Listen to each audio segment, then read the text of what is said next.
Hi hello ಎಲ್ರಿಗೂ ನಮಸ್ಕಾರ. Welcome to my YouTube channel. ಇವತ್ತು ನಾವು ಕೆಸಕ್ಕೆ ಗೊಬ್ಬರ ಹಾಕೋಣ ಅಂತ ಹೋಗ್ತಾ ಇದ್ದೀವಿ.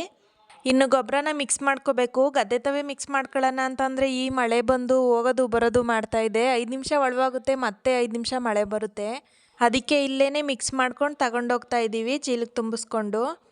ಇನ್ನು ಅಲ್ಲಿ ಮಿಕ್ಸ್ ಮಾಡೋಕ್ಕೆ ಹೋದರೆ ಮಳೆ ಬೇರೆ ಬರುತ್ತೆ, ಗೊಬ್ಬರ ಎಲ್ಲ ಹಾಳಾಗಿಬಿಡುತ್ತೆ ಅಂತ ಇಲ್ಲೇ ಸರಿ ಅಂತ ಇಲ್ಲೇ ಮಿಕ್ಸ್ ಮಾಡ್ಕೋತಾ ಇದ್ದೀವಿ. ಇನ್ನು ನನ್ನ ಮಗನವ್ರ ಅಪ್ಪಂಗೆ ಹೆಲ್ಪ್ ಮಾಡ್ತಾ ಇದ್ದ. ಚೀಲ ತಂದ್ಕೊಡೋದು, ಕತ್ರಿ ಬಕೆಟು ಏನು ಕೇಳಿದ್ರು ತಂದ್ಕೊಡ್ತಾ ಇತ್ತು. ಈ ಗೊಬ್ಬರದ ಹೆಸರು ಬಂದು ಪೊಟ್ಯಾಶ್ ಅಂತ. ಇದನ್ನು ನಾವು ಕೆಸುವಿನ ಗಿಡಕ್ಕೆ ಹಾಕ್ತಾ ಇದ್ದೀವಿ. ಇದು ಸೇರಿ 3 ಸಲ ಆಗುತ್ತೆ ನಾವು ಕೆಸುವಿನ ಗಿಡಕ್ಕೆ ಪೊಟ್ಯಾಶ್ನ ಹಾಕಿ. ಇದು ಫೈನಲ್ ಆಗಿ ಆಗ್ತಾ ಇರೋದು. ಇದಾದರೆ ಇನ್ನೊಂದು 2 ತಿಂಗಳು ಬಿಟ್ಟು ಡೈರೆಕ್ಟ್ ಕೆಸ ಕೀಳೋದೇನೆ. ಇನ್ನು ಮಿಕ್ಸ್ ಮಾಡಿದ್ದಾಯಿತು. ಇವಾಗ ಚೀಲಕ್ಕೆ 2 ಚೀಲ ಆಯಿತು. 2 ಚೀಲ ತುಂಬಿಸ್ಕೊಂಡು ಇವಾಗ ಗದ್ದೆ ಹತ್ರ ಹೋಗ್ತಾ ಇದ್ದೀವಿ ಗೊಬ್ಬರ ಹಾಕೋಕ್ಕೆ ಅಂತ. ಇನ್ನು ಗೊಬ್ಬರ ಹಾಕೋದಕ್ಕೆ ಸ್ಟಾರ್ಟ್ ಮಾಡಿದ್ವಿ. ಮಳೆ ಕೂಡ ಬರೋ ಹಂಗಿತ್ತು. ಎಲ್ಲಿ ಮಳೆ ಬರುತ್ತೋ ಅಂತ ಭಯ ಆಗ್ತಿತ್ತು.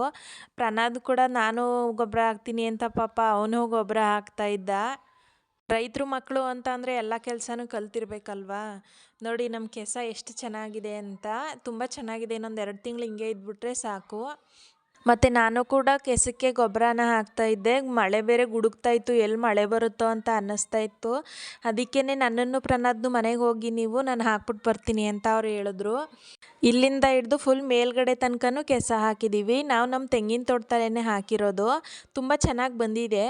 ಮತ್ತು ಮಳೆ ಬೇರೆ ಹನಿತಾ ಇತ್ತು. ಮನೆಗೆ ಹೋಗೋಣ ಅಂತ ಹೋಗ್ತಾ ಇದ್ದೀವಿ. ಕಾವಲೆಯಲ್ಲಿ ಬೇರೆ ನೀರು ಬಿಟ್ಟಿದ್ರು. ನೀರು ಜಾಸ್ತಿ ಆಗ್ತಾ ಇತ್ತು ಕಾವಲೆಯಲ್ಲಿ. ಇಲ್ಲಿಗೆ ನಾನು ವಿಡಿಯೋ ಮುಗಿಸ್ತಾ ಇದ್ದೀನಿ. ಎಲ್ರಿಗೂ ಥ್ಯಾಂಕ್ ಯು.